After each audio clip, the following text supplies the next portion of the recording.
Chelsea Frater is taking her future into her hands literally.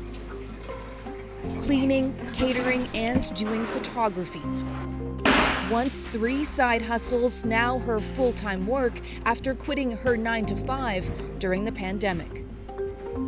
So I had to make a choice on what I wanted to do. Do you want to, work 10 hours for somebody else, or do you want to work 10 hours for yourself?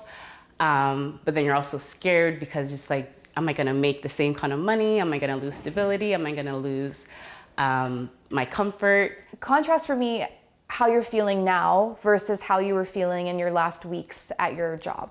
Night and day, the fact that I can do what I need to do, make the money times 2, times 3 of what I was making before, and not feel like I'm pressured to do it and I'm happy to do it. That to me, I will never go back to work.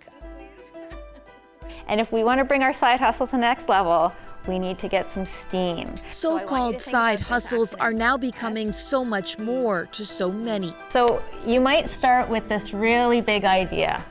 Shunning traditional work, these students are learning how to turn them into their main source of income. Ooh, money. Okay, I like that. This is a small workshop, but so many people want to figure out how to turn a side hustle into their main source of income that this college is offering weekend courses for the first time ever to meet the demand. And enrollment in the small business program is the highest it's ever been since it started more than a decade ago. Carrie Ellen Walser is the coordinator of Durham College's small business program. I think a lot of people are wanting to invest in themselves and invest in their passions, and we're seeing a lot of technology that helps us to make those businesses more accessible. So besides technology making this easier, what other factors are driving this? Well, a lot of people have had more time for their hobbies and have developed new hobbies, and sometimes maybe those were developed out of trying to deal with some of the anxiety or the loneliness or some of the discomfort that has come from the pandemic.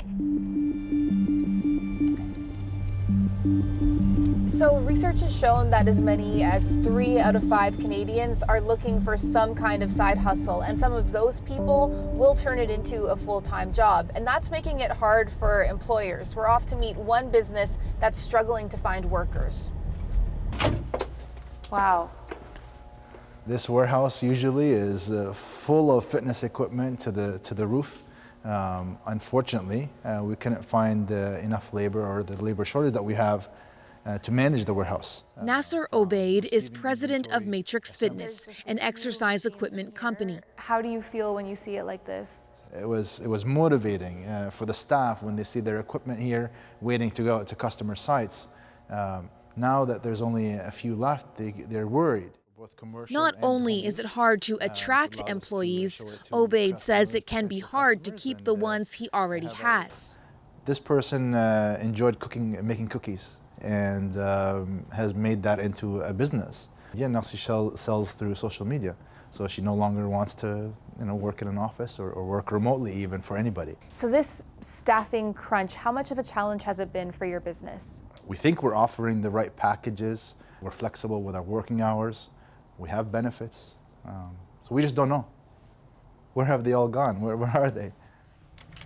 Ben Lafort is an economist, and as a side hustle, he writes a finance blog with tips on how to get ahead.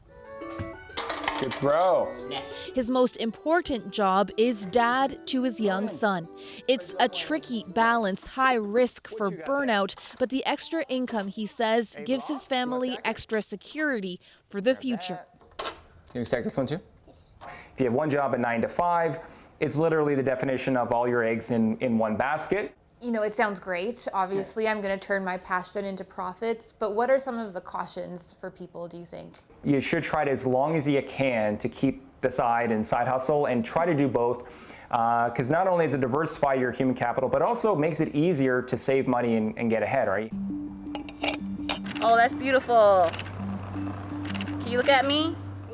Remember Chelsea Frater?